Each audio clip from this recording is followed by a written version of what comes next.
तुम सदैव मुझसे द्वंद्व करने का अवसर ढूंढते रहे हो कर्ण। समय आ गया है, अब दिखाओ कि तुम कितने समर्थवान और कुशल योद्धा हो।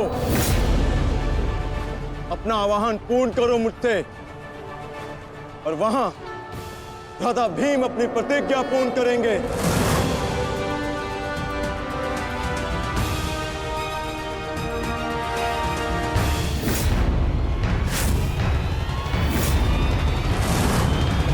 आज मैं 95 कौरवों का अंत कर दूंगा। पांचाली को दिया हुआ वचन और कुरु सभा में ली हुई प्रतिज्ञा आज दोनों ही पूर्ण हो जाएंगे। तुम आगे बढ़ो भीम, तुम्हारे मार्ग की बाधा हम दूर करते हैं। आगे बढ़ो।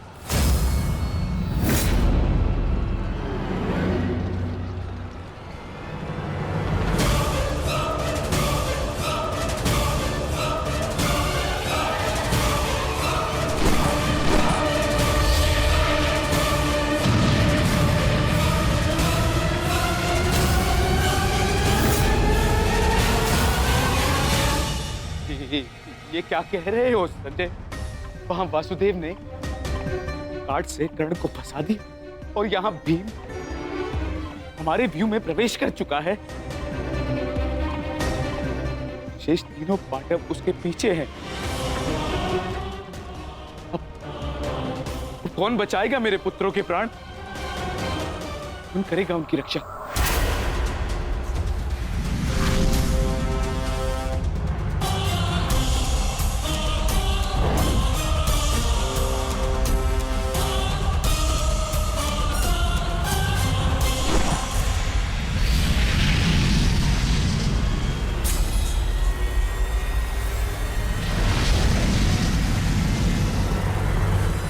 कर्ण का संकेत है।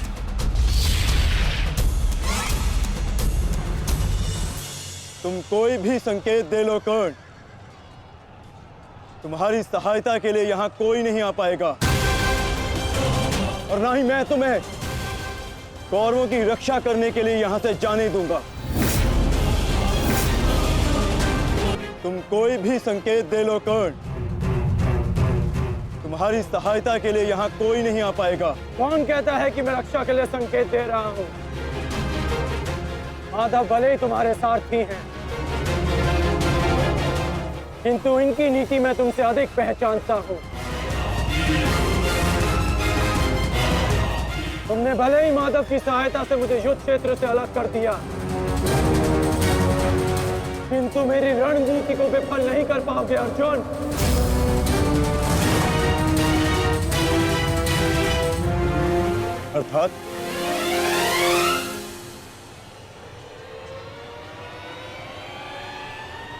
अर्थात मैं तुम्हारी रणनीति में नहीं,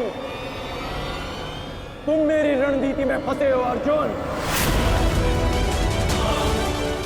तुमने मुझे कौरवों से अलग नहीं किया, बल्कि मैंने तुम्हें पांडवों की सहायता से विमुख कर डाला।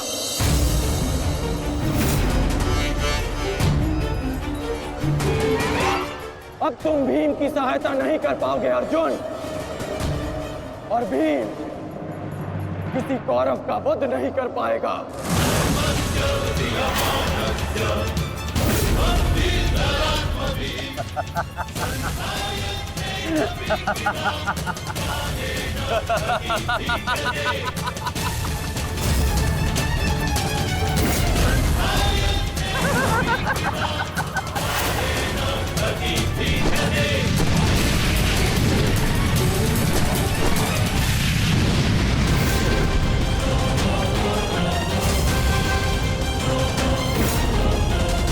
हमारा काल बनकर आए थे मूर्ख भीम, परंतु आज तुम स्वयं अपने काल के जाल में फंस गए। प्रिय भ्राता भीम, अकेले ही 100 कौरवों का वध करने की शपथ ली है ना तुमने? तो अब देखते हैं इस शपथ को पूर्ण करने का सामर्थ्य तुम्हें है भी या नहीं। प्रतिज्ञा पूर्ण करना चाहते थे ना गदाधारी? इस प्रतिज्ञा को पूर्ण करने के लिए तुम्हें अब अगला जन्म लेना होगा, क्योंकि इस जन्म में तुम्हें मरना होगा गदाधारी।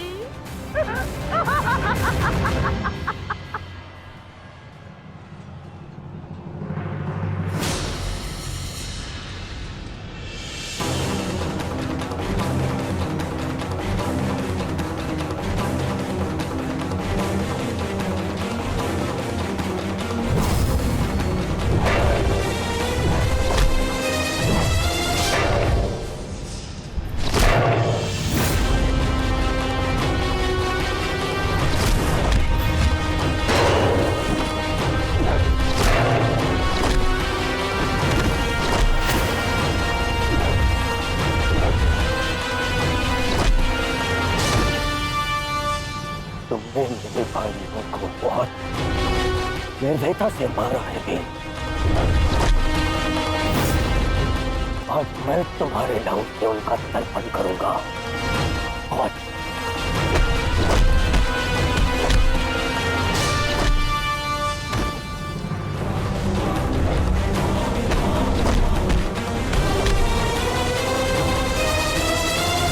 उनका तर्पण करूंगा। और भीम, आज मैं अपने भ्राताओं की मृत्यु का प्रतिशोध लेकर रहूंगा। सावधान!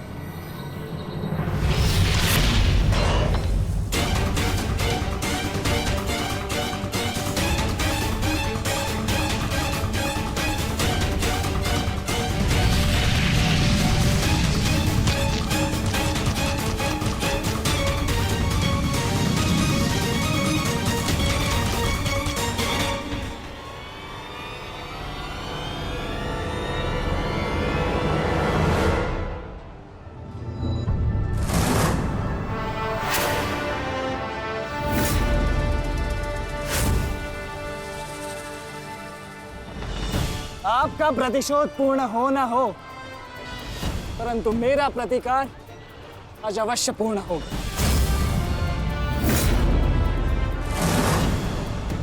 अभिमन्यु,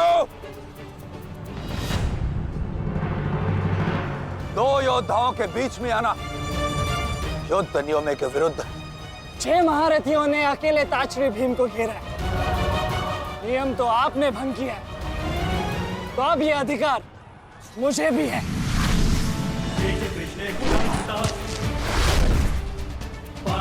अभिमन्यु! चक्रबंधास्त्र।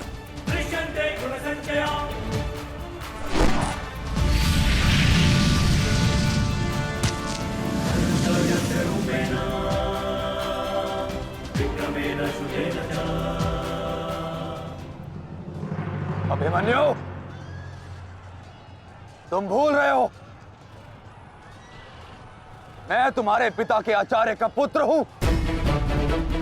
चक्रबांध अस्त्र का तोड़ मैं जानता हूं। चक्र विपरीत अस्त्र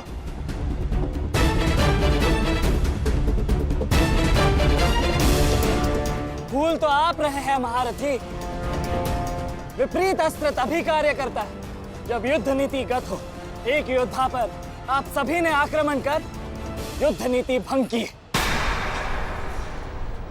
अब अपनी इस अनीति का दमन देखिए। बालक!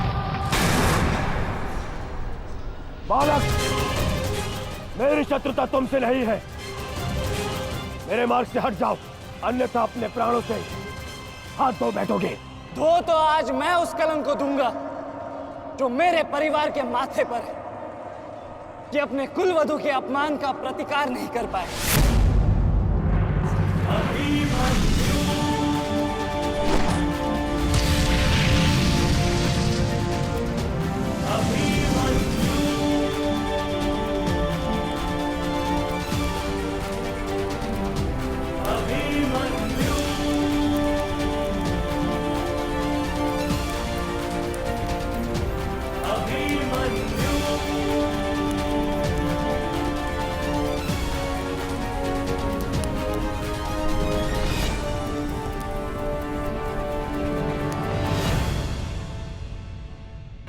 शत्रुता तुमसे नहीं है। मेरे मार्ग से हट जाओ, अन्यथा अपने प्राणों से हाथ धो बैठोगे। धो तो आज मैं उस कलंक को दूंगा जो मेरे परिवार के माथे पर है, कि अपने कुलवधु के अपमान का प्रतिकार नहीं कर पाए।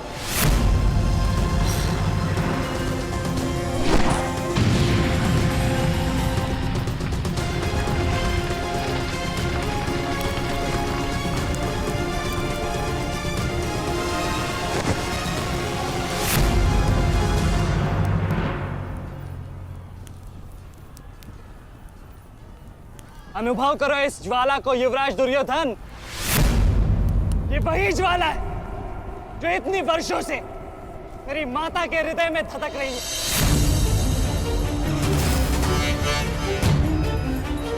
छोटा था मैं बहुत, पर मेरा रोम रोम जल उठता था ये सुनकर कि मेरी माता के साथ क्या हुआ।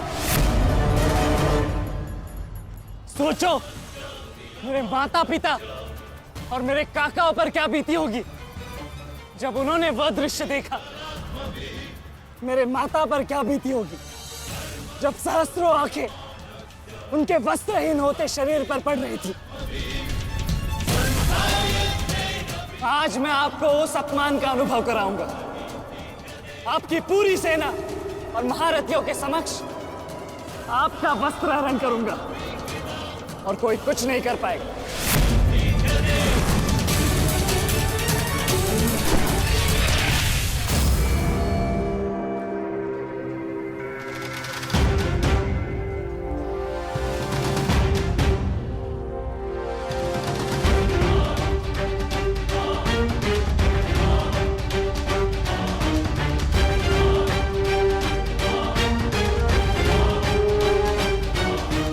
अनुभव करो उस अपमान का, अनुभव करो उस वस्त्र हरण से हुए अपमान का जो आप सभी ने किया।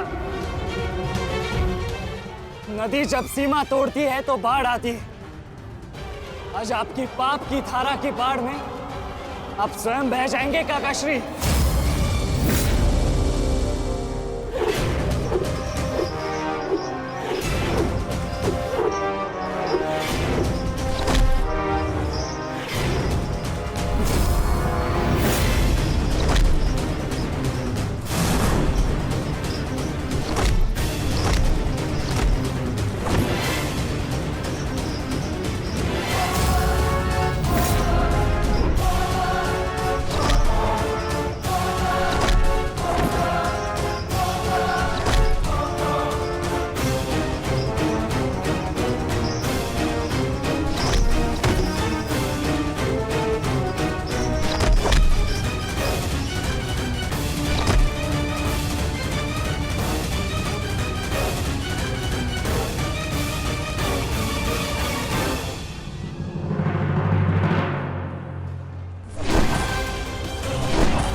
आप अपनी शक्ति व्यर्थ कर रहे हैं आचार्य।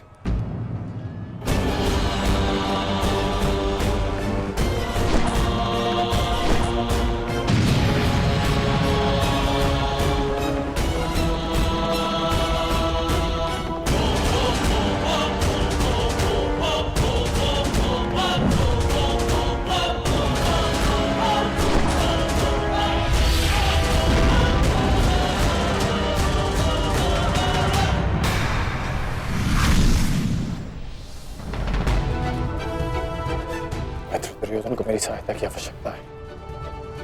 चलो सत्यसेन।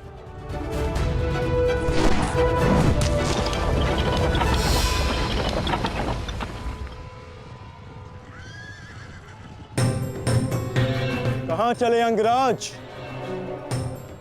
मैं जानता हूं कि तुम्हारे मित्र पे आए संकट का संदेश तुम्हें मिल चुका है,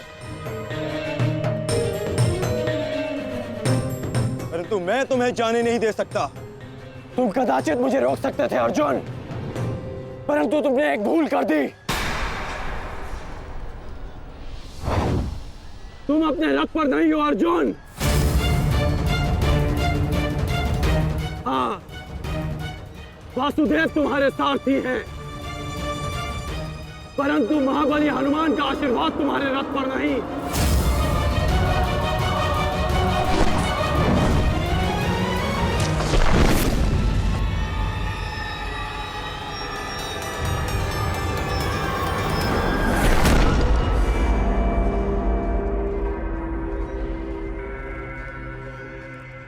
चलो। मैं अभी भी पराजित नहीं हुआ हूं कर्ण। तुम इस प्रकार द्रोण छोड़कर नहीं जा सकते।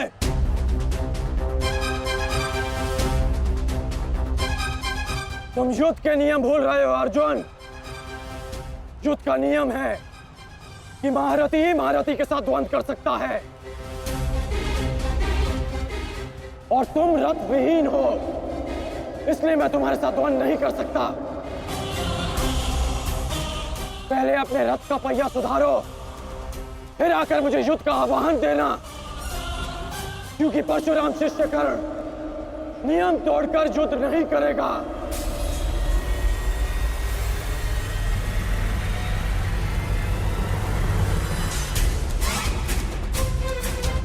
चलो सत्यसेन।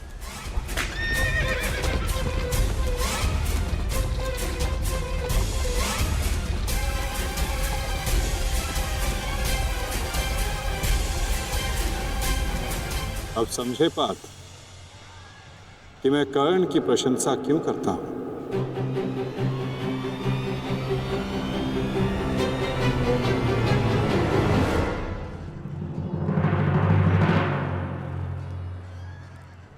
मानता हूं कि आपका वध करना काकाश्री की प्रतिज्ञा थी।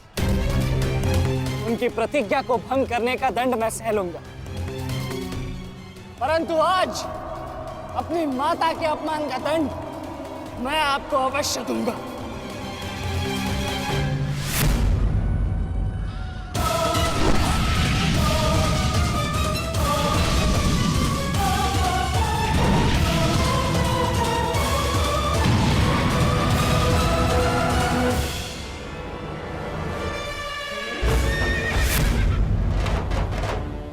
किसी की प्रतिज्ञा टूटे, पर मेरी प्रतिज्ञा नहीं टूटेगी अभिमन्यु। और मेरी प्रतिज्ञा है कि जब तक मैं जीवित रहूंगा, मेरे मित्र के प्राण नहीं जाएंगे।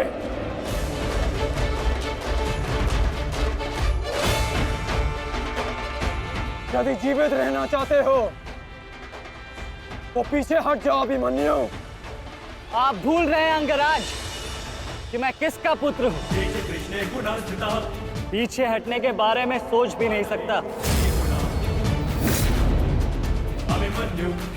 तो प्रहार सहने के लिए तत्पर रहो।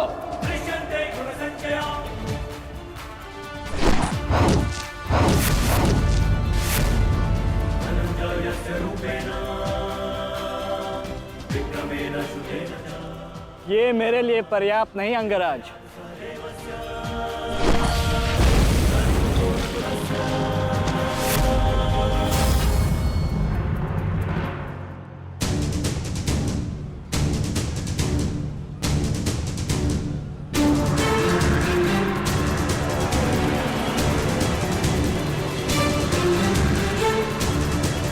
ना मेरे पास बाणों की कमी है और ना प्रहारों की।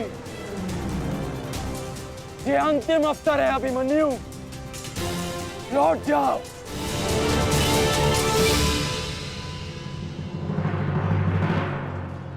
तो मेरे तुनीर में भी उत्तर प्रस्तुत है अंगराज।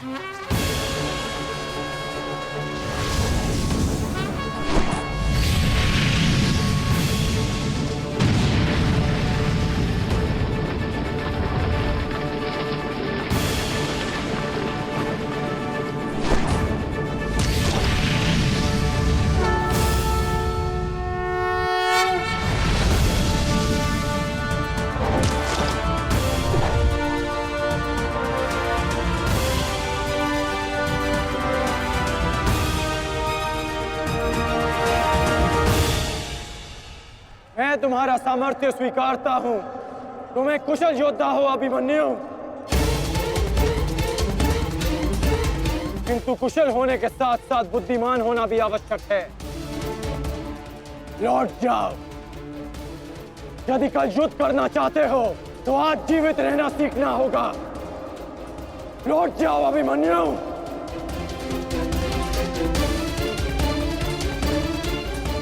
एक योद्धा के लिए आज या कल नहीं होता अंगराज। उसके लिए केवल वो ही पल होता है जिसमें वो मृत्यु के सामने खड़ा होता है। एक वीर योद्धा से सुना था मैं कि हे मृत्यु, तैयार यदि तू आने को, प्रसन्न मुखा। द्वार खुला है, तेरा स्वागत, प्रसन्न मुखा।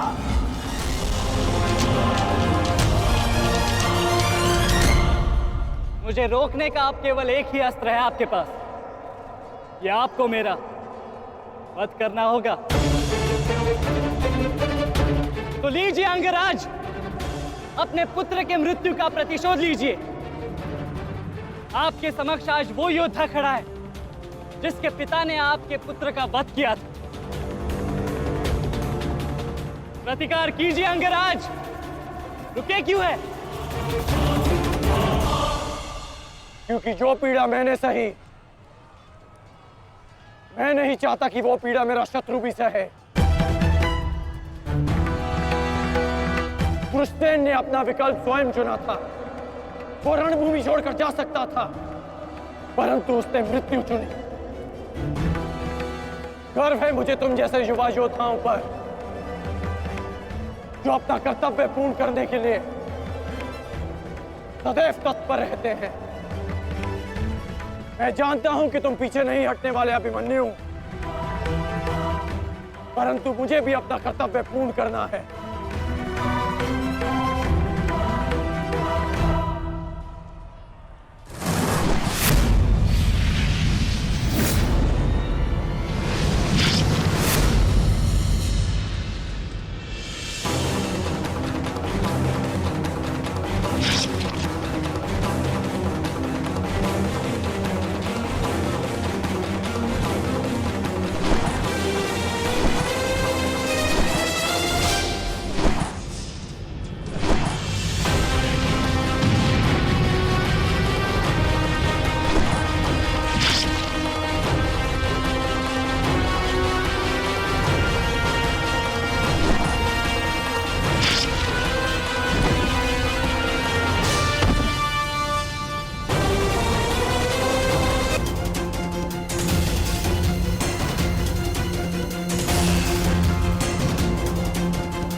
तुम्हें देखकर मुझे अपना बचपन स्मरण हो रहा है।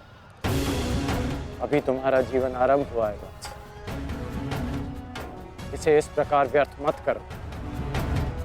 मैं आशा करता हूं कि अगली बार जब हम दोनों मिले तो दो शत्रुओं के भांति नहीं, दो वीरों के भांति एक दूसरे के गले में। अभी तुम्हारा जीवन शेष है। जाओ बस।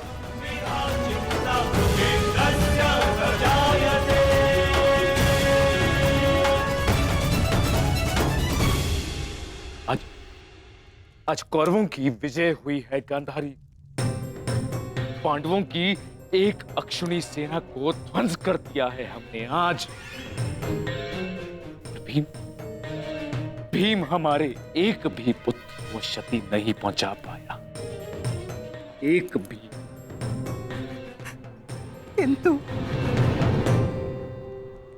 किंतु दुर्योधन का क्या महाराज?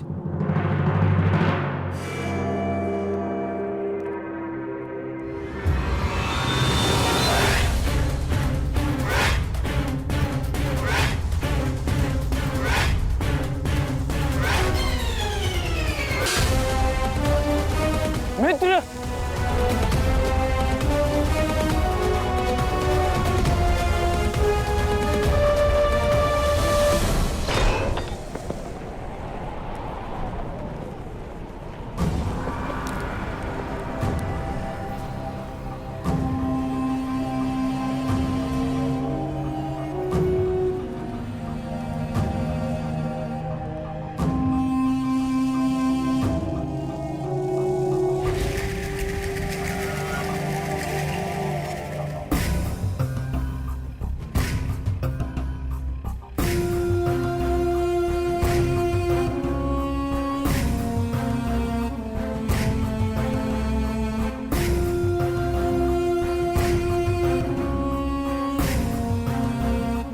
आज मैं आपको उस अपमान का अनुभव कराऊंगा। आपकी पूरी सेना और महारथियों के समक्ष आपका वस्त्र हरण करूंगा। परंतु आज अपनी माता के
रुकिए ज्येष्ठ, ऐसा मत कीजिए। ये क्या कर रहे हैं आप? दुर्योधन, दुर्योधन, ये सब कुछ क्या है? आज के इस युद्ध में हमें विजय मिली है, फिर ये सब कुछ क्यों कर रहे हो तुम? ऐसी विजय जो अपमान की थाली में सजा कर मिले, ऐसी ही विजय से श्रेयस्कर है कि मृत्यु को पालूं। नहीं। मेरे जीवन में कभी मेरा इतना अपमान नहीं हुआ है। अब इस जीवन का और कोई मूल्य नहीं। मैंने ये युद्ध संपत्ति के लिए नहीं, अपने हट, अपने सम्मान के लिए बुलाई थी। अब जब सम्मान ही नहीं रहा तो इस विजय का मैं क्या करूंगा? मेरी सेना के सामने विश्व के महानतम योद्धाओं के रहते वो 16 वर्ष का बालक मेरे वस्त्र हरण कर गया और चेतावनी देकर गया है कि युद्ध में जब भी मिलेगा पुनः यही दोहराएगा। अब ये वस्त्र हरित दुर्योधन सम्राट बन भी गया। कैसे अपनी सेना से, अपनी प्रजा से आंख मिला पाऊंगा मैं? इस लज्जा के साथ मैं अब जीवित नहीं रह सकता। नहीं दुर्योधन, देखो अपने क्रोध पर काबू पाओ। देखो विजय हमारे निकट है दुर्योधन, मानो मेरी बात। छोड़िए मुझे मामाश्री, छोड़िए मुझे, अन्यथा इस अग्नि में मैं अपने आप से पहले आपकी आहुति दे दूंगा। छोड़िए मुझे। नहीं। छोड़िए। छोड़िए मुझे।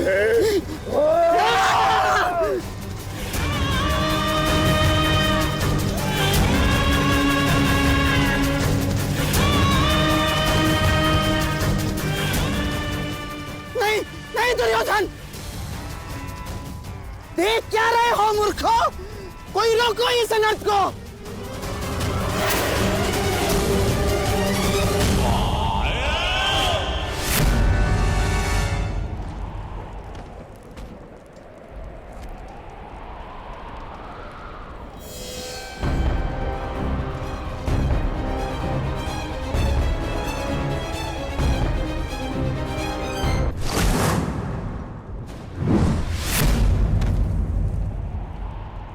ठहर जाओ मित्र। नहीं, अब नहीं।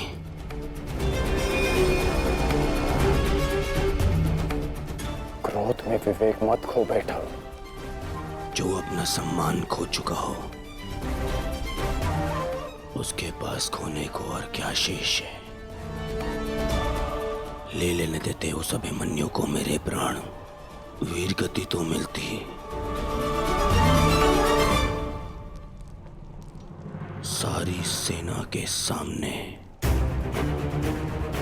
मेरा वस्त्र हरण कर गया वो बालक, जिन पांडवों का सर कटा हुआ देखना चाहता था उन्हीं का बालक मेरा सर झुका गया।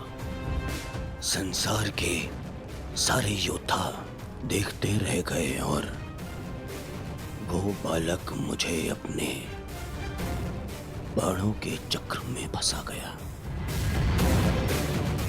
मैं ये अपमान सहन नहीं कर सकता। क्या करूंगा जीवित रह गए जब संसार के सामने शीश उठाकर चल भी नहीं सकता मैं।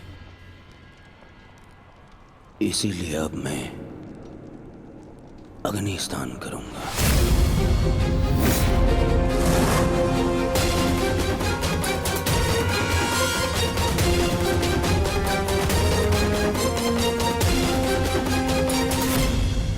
जो अग्नि यहाँ जल रही है उससे कहीं अधिक अग्नि तुम्हारे पिता के हृदय में जल रही है।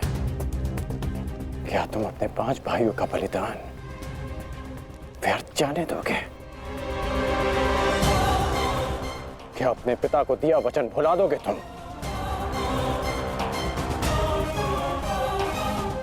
अपने चारों ओर देखो मित्र, क्या ये सब व्यर्थी अपने प्राणों के साथ खेल रहे हैं? जो वीर गति को प्राप्त हुए हैं, क्या उनका बलिदान व्यर्थ जाने दोगे तुम? तुम्हारे अनुज, तुम्हारे मामाश्री, तुम्हारे गुरुदेव, ये सब तुम्हारे सम्मान, तुम्हारे अधिकार के लिए लड़ रहे हैं और तुम अपने कर्तव्य से मुंह मोड़ना चाहते हो। पूछो अपने सैनिकों से कि आज जो युद्ध में हुआ कि क्या वो उससे लज्जित हैं या वो कल युद्ध में उसका प्रतिशोध लेंगे? बोलो सैनिकों। प्रतिशोध लेंगे, प्रतिशोध लेंगे, प्रतिशोध लेंगे।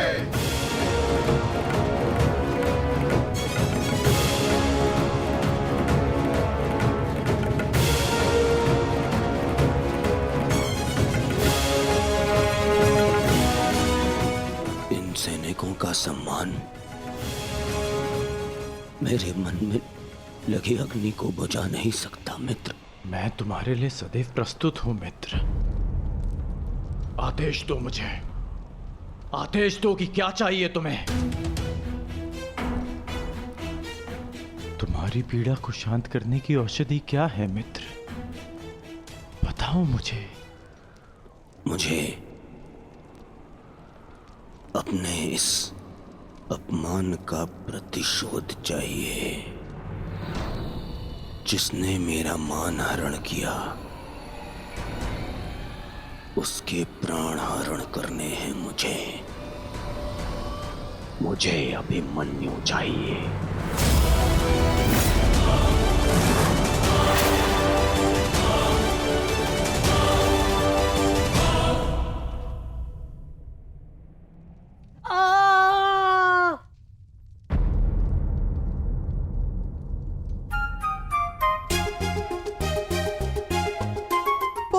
पीड़ा हो रही है ना इन्हें?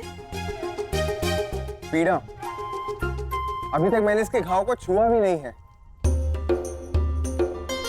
अभिमन्यु तुम्हें सताने के लिए उपक्रम कर रहा है उत्तरा। बहुत बुरे हैं आप। और तुम बहुत डरपोक। एक योद्धा की पत्नी के मन में इतना भय शोभा नहीं देता उत्तरा। ये घाव हमारे लिए आभूषण होता है।